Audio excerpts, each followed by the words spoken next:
ನಮಸ್ಕಾರ ಗೆಳೆಯರೇ. ಸಂಚಿಕೆ ಒಂದರಲ್ಲಿ ನಾವು ನೋಡಿದಂತೆ ನಯನ ಈ ನರಕದಂತಹ ನೆಲಮಾಳಿಗೆಯಿಂದ ಹೇಗೋ ತಪ್ಪಿಸಿಕೊಂಡು ರಸ್ತೆಗೆ ಬಂದಿದ್ದಾಳೆ. ಆದರೆ ಅವಳ ಸುತ್ತಮುತ್ತಲಿನ ಜಗತ್ತೇ ಬದಲಾಗಿದೆ. ಅವಳು ಎಷ್ಟು ಓಡಿದರೂ ಮತ್ತೆ ತನ್ನ ಮನೆಯ ಗೇಟ್ ಎದುರಿಗೆ ಬಂದು ನಿಲ್ಲುತ್ತಿದ್ದಾಳೆ. ಇದು ಅವಳು ಸೃಷ್ಟಿಸಿದ ಭ್ರಮೆಯೇ ಅಥವಾ ಅವಳ ತಂದೆಯ ಪ್ರಯೋಗದ ಮತ್ತೊಂದು ಆಯಾಮವೇ? ನಯನ ರಸ್ತೆಯ ಮಧ್ಯದಲ್ಲಿ ನಿಂತು ಉಸಿರು ಬಿಡುತ್ತಿದ್ದಳು. ಮಳೆ ಹನಿಯುತ್ತಿತ್ತು. ಆದರೆ ಆ ಮಳೆ ಹನಿಗಳು ರಕ್ತದ ಬಣ್ಣದಲ್ಲಿದ್ದವು. ಅವಳು ತನ್ನ ಕೈಗಳನ್ನು ನೋಡಿಕೊಂಡಳು.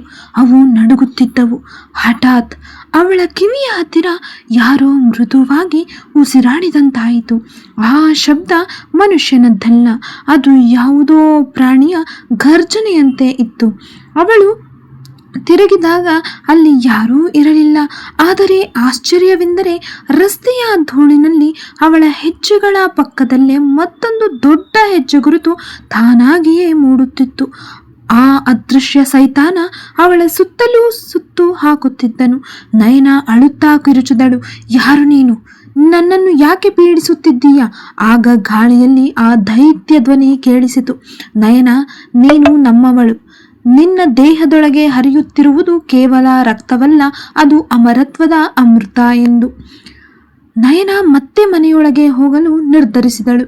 ಈಗ ಆ ಮನೆ ಮೊದಲಿನಂತೆ ಇರಲಿಲ್ಲ.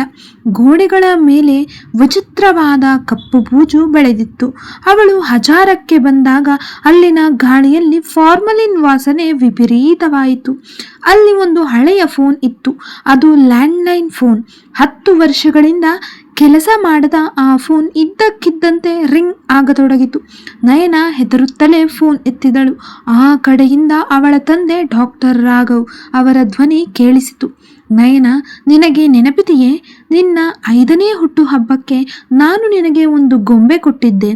ಆ ಗೊಂಬೆಯ ಒಳಗೆ ನಾನು ನಿನಗಾಗಿ ಒಂದು ರಹಸ್ಯವನ್ನು ಅಡಗಿಸಿಟ್ಟಿದ್ದೇನೆ. ಅದನ್ನು ಹುಡುಕು. ಅಲ್ಲಿ ನಿನಗೆ ಈ ನರಕದಿಂದ ಹೊರಬರುವ ದಾರಿ ಸಿಗುತ್ತದೆ. ನಯನ ತಕ್ಷಣ ತನ್ನ ಹಳೆಯ ರೂಮಿನ ಕಡೆಗೆ ಓಡಿದಳು. ಅಲ್ಲಿನ ಕಪಾಟಿನ ಮೂಲೆಯಲ್ಲಿ ಆ ಹಳೆಯ ಅರ್ಧ ಸುಟ್ಟು ಹೋದ ಗೊಂಬೆ ಬಿದ್ದಿತ್ತು. ಅವಳು ಆ ಗೊಂಬೆಯನ್ನು ಹರಿದು ನೋಡಿದಾಗ ಅದರೊಳಗೆ ಒಂದು ಚಿಕ್ಕ ಮೈಕ್ರೋಚಿಪ್ ಮತ್ತು ಒಂದು ನೀಲಿ ಬಣ್ಣದ ದ್ರವವಿರುವ ಇಂಜೆಕ್ಷನ್ ಸಿಕ್ಕಿತು. ನಯನ ತನ್ನ ಲ್ಯಾಪ್ಟಾಪ್ ತಂದು ಆ ಮೈಕ್ರೋಚಿಪ್ ಅನ್ನು ಪರೀಕ್ಷಿಸಿದಳು. ಅದರಲ್ಲಿ ಕೆಲವು ಹಳೆಯ ವಿಡಿಯೋಗಳಿದ್ದವು. ಮೊದಲ ವಿಡಿಯೋವನ್ನು ಪ್ಲೇ ಮಾಡಿದ ನಯನಾಳ ಕಣ್ಣುಗಳು ಅಕ್ಷರಶಃ ಹೊರಬಂದವು. ವಿಡಿಯೋದಲ್ಲಿ ಡಾಕ್ಟರ್ ರಾಘವ್ ಒಬ್ಬ ಹುಡುಗಿಯ ಮೇಲೆ ಪ್ರಯೋಗ ಮಾಡುತ್ತಿದ್ದರು. ಆ ಹುಡುಗಿ ಬೇರೆ ಯಾರೂ ಅಲ್ಲ, ಸ್ವತಃ ನಯನ. ಆದರೆ ಅದು 20 ವರ್ಷಗಳ ಹಿಂದಿನ ವಿಡಿಯೋ. ಅಂದರೆ ನಯನ ಹುಟ್ಟಿನಿಂದಲೇ ಈ ಪ್ರಯೋಗದ ಭಾಗವಾಗಿದ್ದಳು. ವಿಡಿಯೋದಲ್ಲಿ ಡಾಕ್ಟರ್ ರಾಘವ್ ಹೇಳುತ್ತಿದ್ದರು, ನಯನ ಸಾಮಾನ್ಯ ಮಗುವಲ್ಲ, ಅವಳು ಸಾಯದ ಜೀವಿಯಾಗಿ ಬೆಳೆಯುತ್ತಾಳೆ. ಅವಳ ದೇಹದಲ್ಲಿ ನಾವು ಬ್ಲೂ ಪ್ರೋಟೀನ್ ಅನ್ನು ಇಂಜೆಕ್ಟ್ ಮಾಡಿದ್ದೇವೆ. ಅವಳ 18ನೇ ವರ್ಷ ತುಂಬಿದ ನಂತರ ಅವಳ ರಕ್ತವನ್ನು ಯಾರಿಗೆ ನೀಡುತ್ತೇವೆಯೋ ಅವರು ಸಾವನ್ನು ಗೆಲ್ಲುತ್ತಾರೆ. ನಯನಾಗೆ ಈಗ ಅರ್ಥವಾಯಿತು. ಅವಳ ಪತಿ ಸಮರ್ಥ್ನನ್ನು ನೆಲಮಾಳಿಗೆಯಲ್ಲಿ ಇಟ್ಟಿರುವುದು ಅವಳ ರಕ್ತವನ್ನು ಅವನಿಗೆ ನೀಡಲು. ಅವಳ ಪತಿ ಅವಳನ್ನು ಪ್ರೀತಿಸಿ ಮದುವೆಯಾಗಿದ್ದಲ್ಲ, ಬದಲಾಗಿ ಆಕೆಯ ತಂದೆಯ ಆದೇಶದಂತೆ ಆಕೆಯ ಮೇಲೆ ನಿಗಾ ಇಡಲು ಮದುವೆಯಾಗಿದ್ದನು. ನಯನ ಕೈಯಲ್ಲಿ ಆ ನೀಲಿ ಇಂಜೆಕ್ಷನ್ ಹಿಡಿದು ಮತ್ತೆ ನೆಲಮಾಳಿಗೆಯ ಕಡೆಗೆ ನಡೆದಳು. ಅವಳಿಗೆ ಈಗ ಭಯವಿರಲಿಲ್ಲ, ಬದಲಾಗಿ ಆಕ್ರೋಶವಿತ್ತು.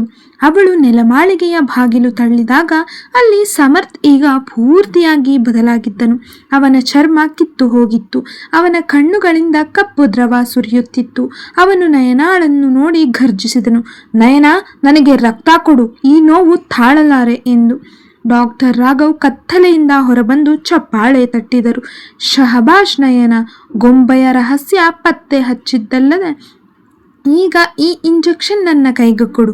ಇದು ಸಮರ್ಥ್ನನ್ನು ಸಂಪೂರ್ಣವಾಗಿ ರಾಕ್ಷಸನನ್ನಾಗಿ ಮಾಡುತ್ತದೆ. ಆಮೇಲೆ ಇಡೀ ಪ್ರಪಂಚವೇ ನಮ್ಮ ಪಾದದ ಕೆಳಗಿರುತ್ತದೆ. ನಯನ ನಗುತ್ತಾ ಅಂದಳು, ಇದು ಸಮರ್ಥ್ಗಾಗಿ ಅಲ್ಲ ಅಪ್ಪ, ಇದು ನಿಮಗಾಗಿ ಎಂದು ಹೇಳಿ ಆ ಇಂಜೆಕ್ಷನ್ ಅನ್ನು ತನ್ನದೇ ಕೈಗೆ ಚುಚ್ಚಿಕೊಂಡಳು.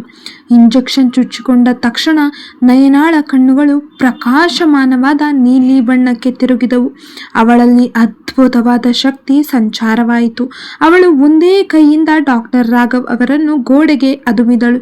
ನೀವು ನನ್ನನ್ನು ಸೃಷ್ಟಿಸಿರಬಹುದು, ಆದರೆ ನನ್ನನ್ನು ನಿಯಂತ್ರಿಸಲು ಸಾಧ್ಯವಿಲ್ಲ ಎಂದು ಹೇಳಿ ಅವಳು ನೆಲಮಾಳಿಗೆಯಿಂದ ಎಲ್ಲ ಕೆಮಿಕಲ್ ಬಾಟಲಿಗಳನ್ನು ಒಡೆದಳು. ಇಡೀ ನೆಲಮಾಳಿಗೆಗೆ ಬೆಂಕಿ ಹಂಚಿಕೊಂಡಿತು. ನಯನ ಸಮರ್ಥನನ್ನು ಎಳೆದುಕೊಂಡು ಹೊರಬಂದಳು. ಆದರೆ ಮನೆಯಿಂದ ಹೊರಬಂದ ಮೇಲೆ ಅವಳು ನೋಡಿದ ದೃಶ್ಯ ಇನ್ನಷ್ಟು ಭಯಾನಕವಾಗಿತ್ತು. ಅಲ್ಲಿ ಸಮರ್ಥ್ ನಗುತ್ತಾ ಅಂದನು, ನಯನ, ನಿನಗೆ ಇಂಜೆಕ್ಷನ್ ಸಿಗುವಂತೆ ಮಾಡಿದ್ದೆ ನಾನು. ಈಗ ನಿನ್ನ ದೇಹದಲ್ಲಿರುವ ವಿಷ ಸಂಪೂರ್ಣವಾಗಿ ಹರಡಿದೆ. ನೀನು ಈಗ ನನ್ನಂತೆಯೇ ಒಬ್ಬ ಸೈತಾನನಾಗಿ ಬದಲಾಗಿದ್ದೀಯ. ನಯನ ತನ್ನ ಕೈಗಳನ್ನು ನೋಡಿಕೊಂಡಳು. ಅವು ಈಗ ಕಪ್ಪಾಗುತ್ತಿದ್ದವು. ಅವಳು ಮನುಷ್ಯತ್ವವನ್ನು ಕಳೆದುಕೊಳ್ಳುತ್ತಿದ್ದಳು. ನಯನ ತನ್ನ ಕಪ್ಪಾಗುತ್ತಿರುವ ಕೈಗಳನ್ನು ನೋಡಿ ನೆರಳುತ್ತಿದ್ದಳು. ಅವಳ ಉಸಿರಾಟ ಈಗ ಮನುಷ್ಯರದ್ದಲ್ಲ, ಯಾವುದೋ ಯಂತ್ರದಂತೆ ಭಾಸವಾಗುತ್ತಿತ್ತು. ಅವಳ ಪಕ್ಕದಲ್ಲೇ ನಿಂತಿದ್ದ ಸಮರ್ಥ್ ಈಗ ಮೊದಲಿನಂತೆ ಹೆಣದಂತೆ ಕಾಣುತ್ತಿರಲಿಲ್ಲ. ಬದಲಾಗಿ ಅವನು ತುಂಬಾ ಶಕ್ತಿಶಾಲಿಯಾಗಿ ಮತ್ತು ಕ್ರೂರವಾಗಿ ಕಾಣುತ್ತಿದ್ದನು.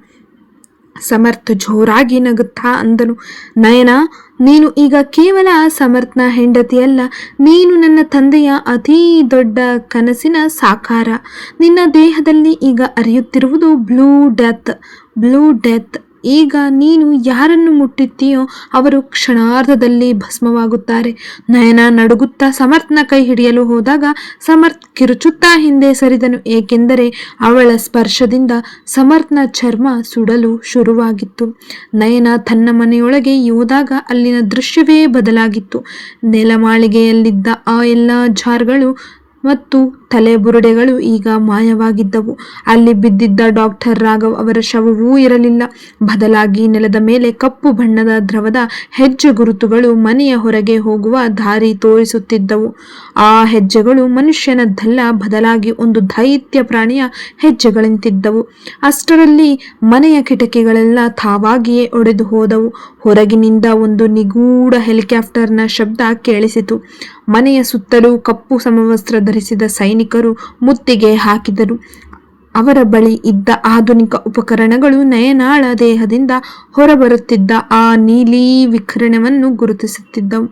ಆ ಸೈನಿಕರ ಗುಂಪಿನಿಂದ ಒಬ್ಬ ಮಹಿಳೆ ಹೊರಬಂದಳು. ಆಕೆ ಬೇರೆ ಯಾರೂ ಅಲ್ಲ, ನಯನಾಳ ತಂದೆಯ ಜೊತೆ ಕೆಲಸ ಮಾಡುತ್ತಿದ್ದ ಮಾಜಿ ವಿಜ್ಞಾನಿ ಡಾಕ್ಟರ್ ಮಾಯಾ ಅಂದಳು, ನಯನ, ನನಗೆ ಗೊತ್ತಿಲ್ಲ, ನಿನ್ನ ತಂದೆ ನಿನಗೆ ಚುಚ್ಚಿದ್ದು ಅಮರತ್ವದ ಔಷಧಿ ಅಲ್ಲ, ಅದು ಈ ಪ್ರಪಂಚವನ್ನು ಅಳಿಸುವ ಮಹಾವಿನಾಶದ ಬೀಜ ಎಂದು. ಡಾಕ್ಟರ್ ಮಾಯಾ ನಯನಾಗೆ ಸತ್ಯವನ್ನು ವಿವರಿಸಿದರು. ನಿನ್ನ ತಂದೆ ರಾಘವ್ ಅವರು ಸತ್ತವರನ್ನು ಬದುಕಿಸುವ ಪ್ರಯೋಗದಲ್ಲಿ ವಿಫಲರಾಗಿದ್ದರು. ಆಗ ಅವರು ಸೃಷ್ಟಿಸಿದ್ದೇ ಈ ಬ್ಲೂ ಡೆತ್. ಇದನ್ನು ಮನುಷ್ಯನ ದೇಹಕ್ಕೆ ಚುಚ್ಚಿದರೆ ಆ ಮನುಷ್ಯ ಒಂದು ಜೀವಂತ ಬಾಂಬಾಗಿ ಬದಲಾಗುತ್ತಾನೆ. ಸಮರ್ಥ್ ನಿನ್ನನ್ನ ಮದುವೆಯಾಗಿತ್ತು ನಿನಗೆ ಪ್ರೀತಿ ಕೊಡಲಲ್ಲ, ಬದಲಾಗಿ ನಿನ್ನನ್ನು ಈ ಹಂತದವರೆಗೆ ತಂದು ನಿಲ್ಲಿಸಲು. ಸಮರ್ಥ್ ಮೊದಲಿನಿಂದಲೂ ಒಂದು ರಹಸ್ಯ ಸಂಸ್ಥೆಯ ಏಜೆಂಟ್. ನಯನ ಅಳುತ್ತಾ ಸಮರ್ಥ್ನ ಕಡೆಗೆ ನೋಡಿದಳು. ಸಮರ್ಥ್ ತನ್ನ ಮುಖವಾಡವನ್ನು ಕಳಚಿ ಅಂದನು, ಹೌದು ನಯನ, ಮಾಯಾ ಹೇಳುತ್ತಿರುವುದು ಸತ್ಯ. ನನಗೆ ನಿನ್ನ ಮೇಲೆ ಎಂದೂ ಪ್ರೀತಿ ಇರಲಿಲ್ಲ. ನನಗೆ ಬೇಕಾಗಿದ್ದದ್ದು ನಿನ್ನ ರಕ್ತದಲ್ಲಿದ್ದ ಆ ಫಾರ್ಮುಲಾ ಮಾತ್ರ. ಈಗ ನೀನು ಈ ಇಡೀ ನಗರವನ್ನು ಸ್ಫೋಟಿಸುವ ಶಕ್ತಿಯನ್ನು ಹೊಂದಿದ್ದೀಯ. ನಾನು ಈಗ ನಿನ್ನನ್ನು ಆ ಸಂಸ್ಥೆಗೆ ಮಾರಾಟ ಮಾಡಲಿದ್ದೇನೆ. ನಯನಾಗೆ ತಾನು ನಂಬಿದ ಪ್ರತಿಯೊಂದು ಸಂಬಂಧವೂ ಮೋಸ ಎಂದು ತಿಳಿದಾಗ ಅವಳ ಕೋಪ ಜ್ವಾಲಾಮುಖಿಯಂತೆ ಸ್ಫೋಟಿಸಿತು. ಅವಳ ಕಣ್ಣುಗಳಿಂದ ಈಗ ನೀಲಿ ಬೆಳಕು ಕೆಂಡದಂತೆ ಹೊರಬರತೊಡಗಿತು. ನಯನ ಈಗ ಸಂಪೂರ್ಣವಾಗಿ ವಿಷಕನ್ಯೆಯಾಗಿ ಬದಲಾಗಿದ್ದಳು. ಅವಳು ತನ್ನ ಕೈಗಳನ್ನು ಗಾಳಿಯಲ್ಲಿ ಬೀಸಿದಾಗ ನೀಲಿ ಬಣ್ಣದ ಮಿಂಚಿನಂತಹ ಶಕ್ತಿ ಹೊರಬಂದು ಸಮರ್ಥನನ್ನು ಎಸೆದಿತು. ಸುತ್ತಲೂ ಇದ್ದ ಸೈನಿಕರು ಗುಂಡಿನ ಮಳೆಗೆದರಿದರು. ಆದರೆ ನಯನಾಳ ದೇಹಕ್ಕೆ ಏನೂ ಆಗುತ್ತಿರಲಿಲ್ಲ. ಅವಳು ಸಮರ್ಥ್ನ ಕುತ್ತಿಗೆಯನ್ನ ಹಿಡಿದು ಎತ್ತಿದಳು. ಸಮರ್ಥ್ ಉಸಿರುಗಟ್ಟುತ್ತಾ ಪ್ರಾಣ ಭಿಕ್ಷೆ ಕೇಳಿದನು. ಆದರೆ ನಯನಾಳಲ್ಲಿ ಈಗ ದಯೆ ಇರಲಿಲ್ಲ. ಸಮರ್ಥ್, ನೀನು ನನ್ನ ಪ್ರೀತಿಯನ್ನು ಬಳಸಿಕೊಂಡೆ, ಈಗ ನನ್ನ ವಿಷವನ್ನು ಸವಿಯಲು ಸಿದ್ಧನಾಗು ಎಂದು ಹೇಳಿ ಅವಳು ತನ್ನ ದೇಹದಲ್ಲಿದ್ದ ಪೂರ್ಣ ಶಕ್ತಿಯನ್ನ ಸಮರ್ಥ್ನ ದೇಹಕ್ಕೆ ವರ್ಗಾಯಿಸಿದಳು. ಸಮರ್ಥ್ ಕಿರುಚುತ್ತಾ ನಿಧಾನವಾಗಿ ನೀಲಿ ಬೆಳಕಿನಲ್ಲಿ ಕರಗಿ ಹೋದನು. ಸಮರ್ಥ್ನ ಅಂತ್ಯವಾಯಿತು. ಆದರೆ ನಯನಾಳ ಶಕ್ತಿ ಈಗ ಮಿತಿಮೀರಿತ್ತು. ಅವಳು ಈಗ ತನ್ನನ್ನು ತಾನು ನಿಯಂತ್ರಿಸಿಕೊಳ್ಳಲು ಸಾಧ್ಯವಾಗುತ್ತಿರಲಿಲ್ಲ. ಅವಳ ಶರೀರವು ಒಂದು ದೊಡ್ಡ ಸ್ಫೋಟಕ್ಕೆ ಸಿದ್ಧವಾಗುತ್ತಿತ್ತು. ಡಾಕ್ಟರ್ ಮಾಯಾ ಹೆದರುತ್ತಾ ಅಂದಳು, ನಯನಾ, ನೀನು ಈಗಲೇ ಈ ಮನೆಯ ನೆಲಮಾಳಿಗೆಯ ಆಳಕ್ಕೆ ಹೋಗಿ ಅಲ್ಲಿರುವ ಕೂಲಿಂಗ್ ಚೇಂಬರ್ ಒಳಗೆ ಸೇರಬೇಕು. ಇಲ್ಲದಿದ್ದರೆ ಇಡೀ ಈ ನಗರವೇ ಬೂದಿಯಾಗುತ್ತದೆ. ನಯನ ಅಳುತ್ತಾ ನೆಲಮಾಳಿಗೆಯ ಕಡೆಗೆ ಓಡಿದಳು. ಅವಳು ಹೋಗುವ ದಾರಿಯಲ್ಲಿದ್ದ ಗೋಡೆಗಳು ಕರಗಿ ಹೋಗುತ್ತಿದ್ದವು. ಅವಳು ನೆಲಮಾಳಿಗೆಯ ಕೋಣೆಯ ಭಾಗಕ್ಕೆ ಬಂದಾಗ ಅಲ್ಲಿ ದೊಡ್ಡ ಯಂತ್ರವಿತ್ತು. ನಯನ ಆ ಯಂತ್ರದೊಳಗೆ ಕುಳಿತಾಗ ಅಲ್ಲಿ ಒಂದು ಹಳೆಯ ಧ್ವನಿ ಕೇಳಿಸಿತು. ಅದು ಅವಳ ತಂದೆ ಡಾಕ್ಟರ್ ರಾಘವ್ ಅವರ ರೆಕಾರ್ಡ್ ಮಾಡಿದ ಧ್ವನಿ. ನಯನ, ಸಮರ್ಥ ಸತ್ತರೆ ಮಾತ್ರ ನೀನು ಈ ಸ್ಫೋಟವನ್ನು ತಡೆಯಬಹುದು ಎಂದು ನನಗೆ ತಿಳಿದಿತ್ತು. ಸಮರ್ಥ್ ನಮ್ಮ ಅಸಲಿ ಶತ್ರು. ಈಗ ನೀನು ಶುದ್ಧವಾಗಿದ್ದೀಯ. ಆದರೆ ನೆನಪಿರಲಿ, ನಿನ್ನ ತಂದೆ ಇನ್ನೂ ಬದುಕಿದ್ದಾರೆ. ನಾನು ನಿನಗಾಗಿ ಕಾಯುತ್ತಿದ್ದೇನೆ. ನಯನ ಯಂತ್ರದೊಳಗೆ ಪ್ರಜ್ಞೆ ಕಳೆದುಕೊಂಡಳು. ಆಕೆಯ ದೇಹವು ಹಿಮದಂತೆ ತಣ್ಣಗಾಯಿತು. ಗೆಳೆಯರೇ, ನಯನ ಬದುಕಿ ಉಳಿಯುತ್ತಾಳ? ಅವಳ ತಂದೆ ಡಾಕ್ಟರ್ ರಾಘವ್ ಎಲ್ಲಿ ಅಡಗಿದ್ದಾರೆ? ಸಮರ್ಥ್ ನಿಜವಾಗಿಯೂ ಸತ್ತಿದ್ದಾನಾ, ಅಥವಾ ಇದು ಆ ರಹಸ್ಯ ಸಂಸ್ಥೆಯ ಮತ್ತೊಂದು ಸಂಚಿನ ಭಾಗವೇ? ಮತ್ತು ನಯನಾಳ ಮುಂದಿನ ಗುರಿ ಏನು? ಈ ಎಲ್ಲ ಭಯಾನಕ ಸತ್ಯಗಳನ್ನು ನಾವು ಮುಂದಿನ ಎಪಿಸೋಡ್ 3ರಲ್ಲಿ ತಿಳಿಯೋಣ. ಈ ಕತೆ ನಿಮಗೆ ರೋಮಾಂಚನ ನೀಡಿದ್ದರೆ ದಯವಿಟ್ಟು ನಮ್ಮ ಚಾನಲ್ ಫಾರ್ಮಸಿಸ್ಟ್ ಮಾಮ್ಗೆ ಸಬ್ಸ್ಕ್ರೈಬ್ ಮಾಡಿ, ವಿಡಿಯೋವನ್ನು ಶೇರ್ ಮಾಡಿ. ಕತ್ತಲೆಯ ಅಸಲಿ ಆಟ ಈಗಷ್ಟೇ ಶುರುವಾಗಿದೆ.